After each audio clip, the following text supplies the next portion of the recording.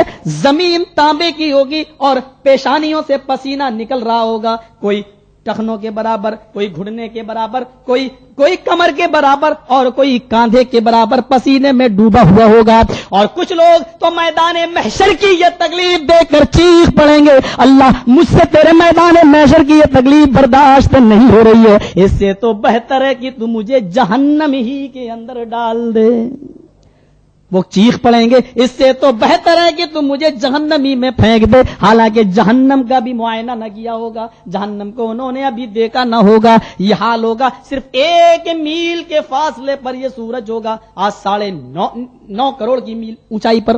قدرت کے بھید کا مصنف انڈیا میں بہت بڑا سائنٹسٹ گزرا ہے, اس نے لکھا ہے سورج ہماری زمین سے تقریباً 9 کروڑ 30 لاکھ میل کی اونچائی پر ہے, تب تو اس کی گرمی کا یہ حال ہے. اور اس کی 99.5% گرمی اوزون لیئر پر رک جاتی ہے, 0.5% گرمی کا یہ حال ہے. تو جب 100% گرمی اور وہ بھی زمین تانبے کی اور سورج 1 میل کے فاصلے پر, اس وقت ہماری اور آپ کی کیفیت کا کیا حال ہوگا؟ اس وقت کوئی سایہ نہ ملے گا, صرف 7 قسم کے لوگ ایسے ہوں گے جو عرش الہی کے سائے میں ہوں گے. یہ انشاءاللہ کسی دوسری جگہ پر موضوع رکھوں گا عنوان کہ وہ 7 قسم کے لوگ کیسے ہوں گے. ان میں سے ایک یہ آدمی بھی ہوگا جو اپنے رب کی عبادت میں لگا ہوا. یہ نوجوان بڑھاپا گیا, وہ گئے وہ دن, جوانی بھر تو ہم کھیلے, بڑھاپے میں آ گئے, اللہ اکبر. وہ ٹھیک ہے, اب ہم یہ تو نہیں کہیں گے کہ بوڑھے لوگ نماز نہ پڑھیں, لیکن جوانی کی عبادت دیکھیے. اب حرمن مفندا, یہ جوانوں کے لیے کیا تم اس بڑھاپے کا انتظار کر رہے ہو جو تمہاری عقل کو زائل کر دے؟ 4 چیزیں ہو گئی ہیں, 4 چیزیں. امیر ہو تو غریبی کا انتظار مت کرو, اور غریب ہو تو امیری کا انتظار مت کرو, اور تندرست ہو تو بیماری کا انتظار مت کرو, اور جوان ہو تو عقل کو زائل کر دینے والے بڑھاپے کا انتظار مت کرو. 5ویں چیز وہ ہمارے موضوع سے بھی اس کا تعلق ہے, ان چیزوں کا فکر آخرت سے تعلق ہے. او موتن مجہزا, موت نہیں کہا, مجہز کہا, موتن مجہزا, اور ایسی موت جو اچانک آ جائے. موت تو آنا ہی ہے, کیا تم ایسی موت کا انتظار کر رہے ہو جو اچانک آ جائے؟ جب موت آ جائے گی تب تم عبادت کرو گے.